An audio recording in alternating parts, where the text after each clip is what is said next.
মহামারী করোনা বা পরাশক্তি দেশগুলোর স্বার্থের দ্বন্দ্বে যে যুদ্ধ তার কোনো কিছুতেই নেই বাংলাদেশ সহ তৃতীয় বিশ্বের দেশগুলো। তবে বিশ্বায়নের যুগে এসব হানাহানির শিকার হতে হচ্ছে নিম্ন আয়ের দেশগুলোকেই। মহামারী ও যুদ্ধের অজুহাতে গেল 2 বছরে বেড়েছে জিনিসপত্রের দামও।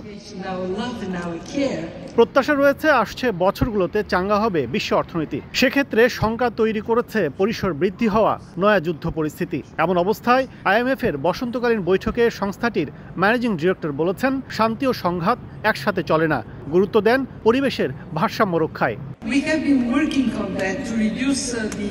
বিশ্ব পরিস্থিতি ধীরে ধীরে আরো কঠিন হচ্ছে। শান্তির আহ্বান ও যুদ্ধের দামামা একসঙ্গে চলতে পারে না। সারা পৃথিবীর জন্য যে আইন তা সবাইকে মানতে হবে। পরিবেশের ভারসাম্য ঠিক রাখতে কার্বন নিঃসরণ ও প্লাস্টিক ব্যবহার কমিয়ে আনতে হবে। বৈশ্বিক নানা সংকটে চাপে পড়ে বাংলাদেশ দ্বারস্থ হয়েছিল IMF এর। রিজার্ভ সহায়তা দিতে সে সময় সংস্থাটি 10 দফা শর্ত জুড়ে দেয় বাংলাদেশকে। IMF এর বসন্তকালীন বৈঠকের প্রথম দিন শেষে বাংলাদেশ ব্যাংকের গভর্নর জানালেন, তৃতীয় কিস্তির ঋণের জন্য দেয়া 9টি শর্তই পূরণ করেছে বাংলাদেশ। বিকাশে কম খরচে ক্যাশ আউটের লিমিট বেড়ে 50,000, প্রিয় এজেন্টও 2টা।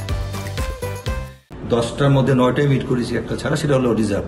সো রিজার্ভ আমরা এখন বিল্ড আপ করছি, এটা তারাও জানে যে আমরা কি অ্যাকশন নিয়েছি।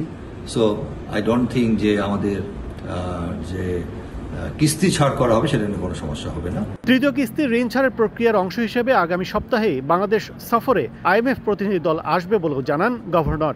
আমাদের তো এটা 26 সাল পর্যন্ত প্রোগ্রাম, ওরা একটা যখন শেষ হয়ে যায় তখন আরেকটা নিয়ে কাজ শুরু করবো।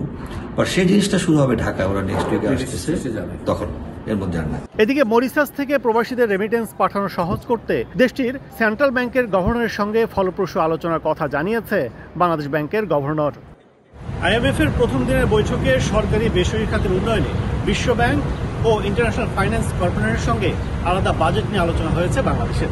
সেক্ষেত্রে আগামী আরো কয়েকদিনে বিভিন্ন বিষয়ে অর্থবহ আলোচনার ইঙ্গিত দিয়েছেন বাংলাদেশ থেকে আসা প্রতিনিধি দলের সদস্যরা। IMF কার্যালয় থেকে কাজল আব্দুল্লাহ, সময় সংবাদ, ওয়াশিংটন।